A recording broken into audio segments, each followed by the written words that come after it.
Richard Krause. Well, let's start at the very beginning. Tell me how you became involved with James Cameron and the Avatar project. Yeah, well, as you probably know, I'm a professor at USC, but not in the linguistics department. I teach in the business school. I teach at the Center for Management Communication. I have my degree from the linguistics department. So in the summer of 2005, James Cameron's production company, which is Lightstorm Entertainment, sent an email to the linguistics department at USC looking for a linguist who could develop an alien language.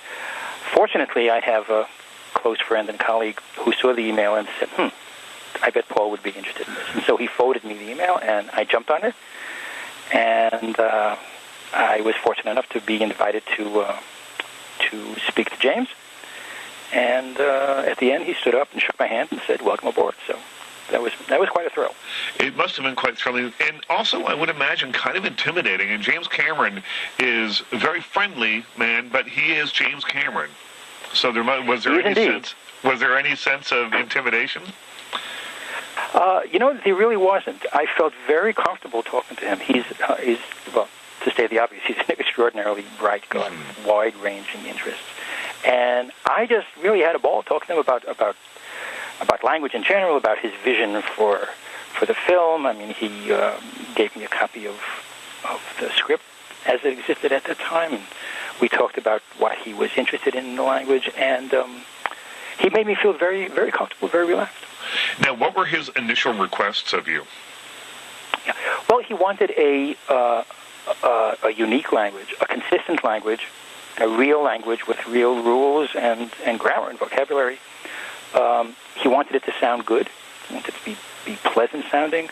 He wanted it to reflect the culture of the Na'vi on Pandora.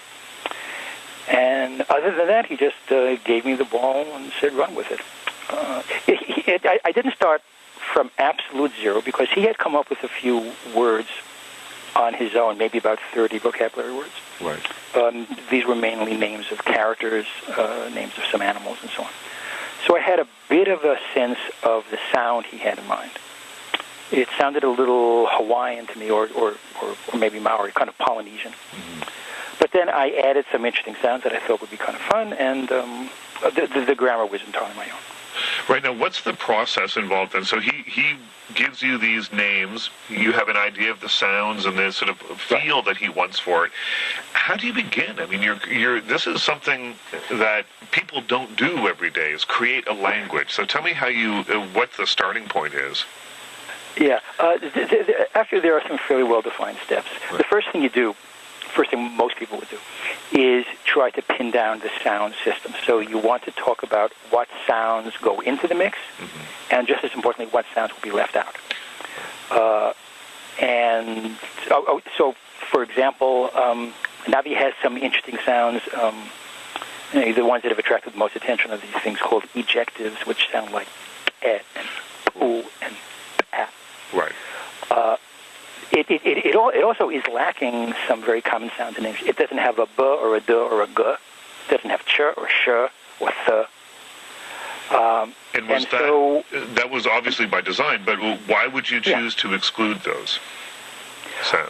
Well, if the language is going to have more or less Polynesian sound, then typically Polynesian languages don't have what linguists call voice stops. Don't have b, d, g. Right. But when you exclude certain sounds, or more precisely certain classes of sounds, you get something that has sort of a unique feel. I've been using the analogy of cooking and opening your cabinet door and seeing an array of spices. If you put everything that you have into a dish, it's probably not going to taste very good. Right. It's not going to have any distinct character. But if you choose carefully, then you get something that has a unique flavor to it. So that's kind of what I do. As for which particular sounds, well, that's somewhat of a personal choice. I use sounds that I thought would work well together, and would give the language sort of a nice feel. Right. Yeah. And now, all the way along through the process, I assume that you're working with James Cameron, and he's saying, "I like it, I don't like it. Explain more to me." How was your relationship, or can you describe your relationship with Mr. Cameron? Yeah. Early on, we had some pretty in-depth discussions about things.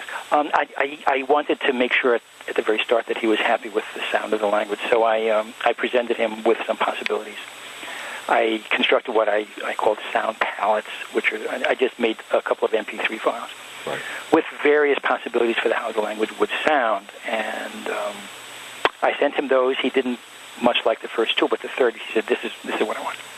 And so I had a sense of what he wanted. In terms of the grammar, though, with only a few exceptions, I was pretty much on my own. I just chose things that I thought would be interesting, would be accessible to people who actually wanted to learn the language, be challenging, but not too challenging. Right. So is there somewhere, there is a sort of an elements of style for the Navajo language kicking around that you've created? Well, that's a good question. What I turned into Fox Studios at the end of my contract was something I called the language document, which had everything that I had done in the language up to that point. Right. And it was about 140, 150-page document. Right. Had all the vocabulary, had all the rules as I had them at that point. I had all the lines I had translated both for the film and for the video games.